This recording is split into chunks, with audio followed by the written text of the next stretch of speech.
seksual terjadi pada anak. Korban pelecehan seksual terhadap anak di bawah umur yang diduga dilakukan guru mengaji di Kabupaten Ogan Ilir. Indonesia darurat kekerasan seksual terhadap anak-anak dan perempuan.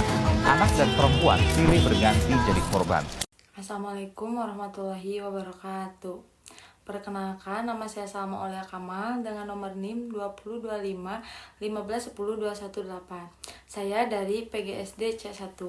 Pada video kali ini, saya akan membahas hasil analisis mengenai kekerasan seksual di lingkungan pendidikan.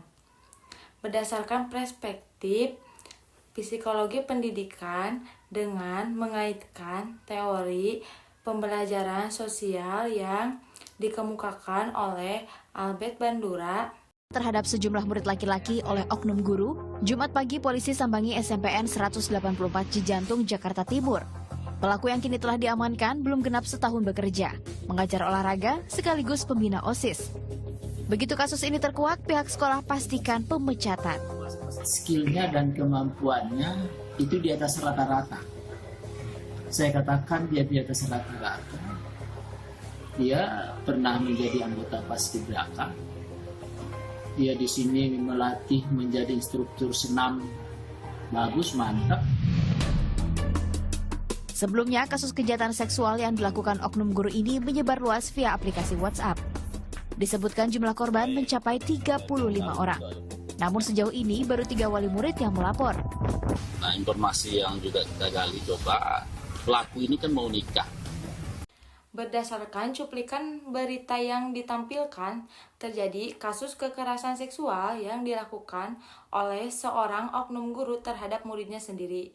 Kasus ini menunjukkan adanya penyalahgunaan kekuasaan dan kepercayaan dalam relasi pendidik dan peserta didik.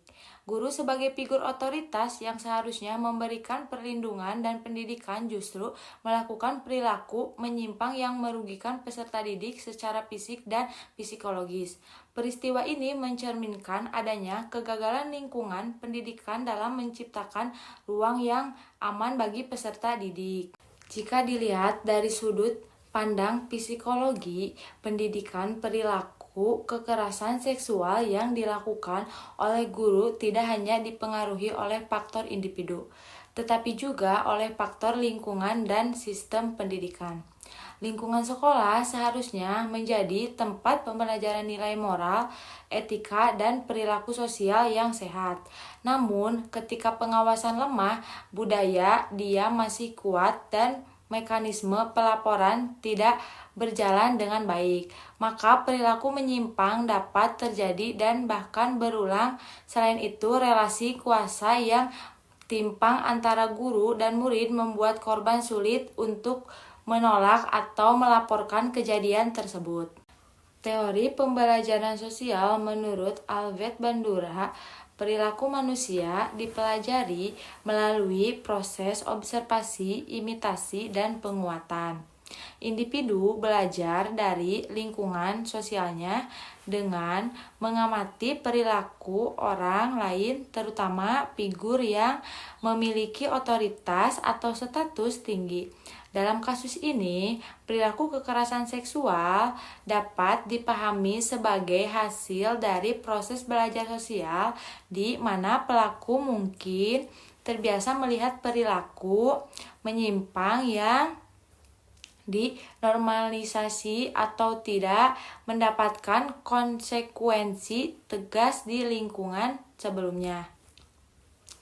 Teori Albert Bandura juga menjelaskan bahwa perilaku akan cenderung diulang apabila tidak mendapatkan hukuman atau justru mendapatkan penguatan.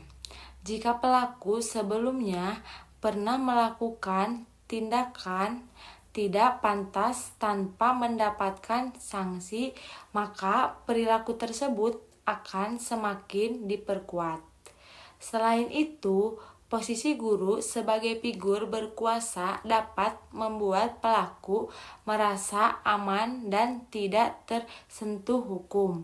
Hal ini menunjukkan bahwa lingkungan sosial dan sistem pendidikan berperan besar dalam membentuk dan menguatkan perilaku, baik positif maupun negatif. Pelajaran sosial menurut Albert Bandura, perilaku manusia dipelajari melalui proses observasi, imitasi, dan penguatan. Individu belajar dari lingkungan sosialnya dengan mengamati perilaku orang lain, terutama figur yang memiliki otoritas atau status tinggi. Dalam kasus ini, perilaku kekerasan seksual dapat dipahami sebagai hasil dari proses belajar sosial di mana pelaku mungkin terbiasa melihat perilaku menyimpang yang dinormalisasi atau tidak mendapatkan konsekuensi tegas di lingkungan sebelumnya. Dampak kekerasan seksual terhadap peserta didik. Kekerasan seksual memberikan dampak yang sangat serius terhadap perkembangan peserta didik. Secara psikologis, korban dapat mengalami trauma, kecemasan, rasa takut, dan depresi, serta penurunan kepercayaan diri. Dari sisi pendidikan, korban sering mengalami penurunan konsentrasi belajar, prestasi akademik menurun, bahkan keengganan untuk datang ke sekolah. Dalam jangka panjang, pengalaman kekerasan seksual dapat mengganggu perkembangan sosial dan moral peserta didik serta memengaruhi cara mereka membangun relasi dengan orang lain. Strategi yang harus dilakukan untuk mencegah dan menangani kasus kekerasan seksual di lingkungan sekolah, diperlukan strategi intervensi yang komprehensif. Sekolah perlu memperkuat sistem pengawasan dan penegakan aturan secara tegas terhadap segala bentuk pelanggaran. Edukasi mengenai batasan diri, persetujuan, dan perlindungan anak harus diberikan secara berkelanjutan kepada peserta didik dan tenaga pendidik. Selain itu, sekolah harus menyediakan pelaporan yang aman dan ramah korban agar peserta didik berani melapor tanpa rasa takut. Lingkungan sekolah juga perlu menghadirkan figur teladan yang menunjukkan perilaku profesional, etis, dan menghargai hak peserta didik. Kerjasama antara sekolah, orang tua, dan pihak berwenang sangat penting dalam menciptakan lingkungan pendidikan yang aman. Dengan menyediakan model perilaku positif dan konsekuensi yang tegas, sekolah dapat mencegah perilaku kekerasan seksual agar tidak dipelajari dan ditiru oleh individu.